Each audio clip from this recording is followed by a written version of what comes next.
More on the Bordas and Bordas hotline. Bob Pompeani, Ron Cook with you at 412-575-2600. We have Max Kronberg on Twitter. You can tweet us at KDPomp, at Ron Cook PG. Max says, Ron, what's your guys' reaction on the Matt Duchene trade? How does it help Ottawa? I think it does help Ottawa. That's a legitimate centerman.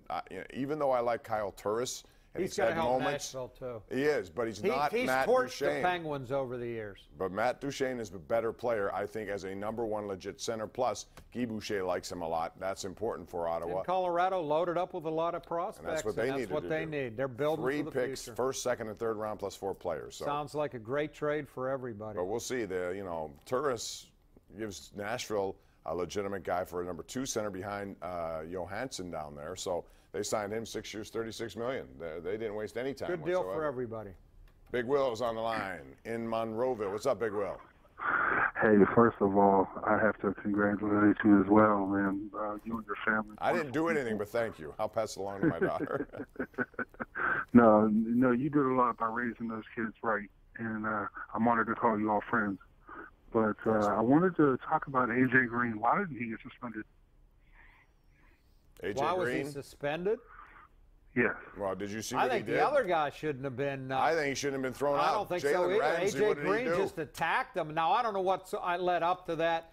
I heard he was chopping A.J. Green, who has a reputation of being a decent person, a decent player. But what he did, he attacked that guy. I mean, he should be suspended for that. All right, well, thank you very much. Let's go out to Rob in the Hill District. Hey, Rob, how you doing? Hey, Bob. Hey, listen, man. Jim Rutherford is a real arrogant general manager. I don't like the fact that he gave Connor Sheary 3 years, $9 million, 3 years, $3 million a year when he got Ashton Reese and Daniel Sprong coming up there. I don't like the fact that he gave Justin Connor Sheary put a lot of goals the guy on the board. has just won 2 Stanley Cups. He has put together 2 Stanley Cup teams, and you think he's arrogant and don't like him. Ron, I didn't finish what I was saying. I heard what you said. You said he's an arrogant general manager. Go ahead. He's a Hall of Fame general manager for me. I'm saying I would have let Connor Sheary go. We got a lot of forwards and invested that money into Nick Bonino, who we dearly missing. And I don't like the fact that they gave Justin Schultz $5.5 million a year. I think he was overpaid. You can debate whether or not he was overpaid, but he's still a very important guy. The guy just led him to 2 Stanley Cups. But here's the thing about Connor Sheary. He's earned my trust at this point. Sheary was a guy who's on the line with Sidney Crosby. Not an easy thing to do. Put the puck in. Before last year, when he actually got into a little bit of a rut and Sullivan sat him down, he was a very good player. Then he utilized that to get better, and I think so far this season he's one of their top goal scorers on the top line. How do you not like that for $3 million a year? Already. I'm getting that Sheary It's going to take me a long time before I give up on Sheary. Just think of Frankie Valli and Sheary. I mean, how can you say he's an arrogant general manager? I mean, the guy's put together 2 Stanley Cups.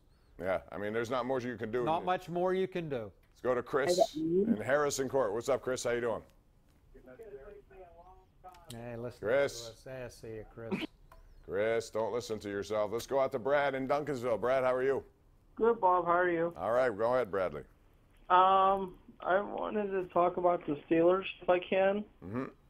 I think the thing I'll probably give them the run for is probably the New England, because they always have a hard time. But I think if our defense plays well, we have a good shot at beating New England in the playoffs. Especially if it's at home. Home makes a big difference. When you go to Foxborough, you just don't do well typically up there. I'll take my chances at home, no question. I just think that's a matchup that here in Pittsburgh is one to their advantage. I think the Steeler offense will outscore New England's offense. I don't feel that way when I go and watch a game in Foxborough for some reason. They don't hardly ever lose in a place. What's Brady, 16-3? I think it's 17-3 in the postseason. He's lost a couple games to Baltimore. They don't get beat very often at home, no doubt, in the playoffs.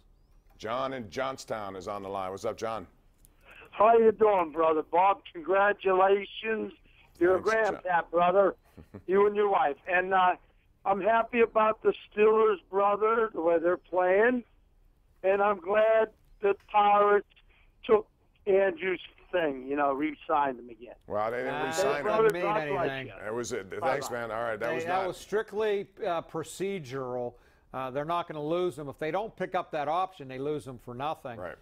Now they can deal with them, deal them, keep them till the trade deadline, deal with them, keep them all year, and then get at least a compensatory draft pick for them. If they let them go now, they wouldn't have got anything. So I don't think it means anything at all. I mean, this was a given that they were going to pick them up and keep them for at least now. I still think, Bob, there's a greater than 50-50 chance he's traded by opening day. No, I think it's better than 50-50 for opening day. Better than 75-25. Yeah, and if it doesn't happen, then it will happen at some point during the season, most likely trade deadline. But I just don't see them going through this entire season and then losing him for a draft pick. I just don't think they did it with Russell Martin. Yeah, but he's not Andrew McCutchen. And they took, he got paid pretty well. They ended up getting to the playoffs, and that's when they lost to Baumgartner and the Giants. I don't think they're going to do that. I think they're going to make McCutchen available, and I think it's going to happen during the offseason. Yeah, and last year was a bounce back for him, and I think that helps them in their efforts to do it. And you might get a little bit more than you thought you could get last year at this time. So a lot in play right there. We'll see what the Pirates do. They still have a lot of needs. You got to figure out Jung Ho Kang. I haven't heard one word about that. I've tried. I've called people. Nobody seems to know where he stands. They need a third baseman, whether it's him or somebody else.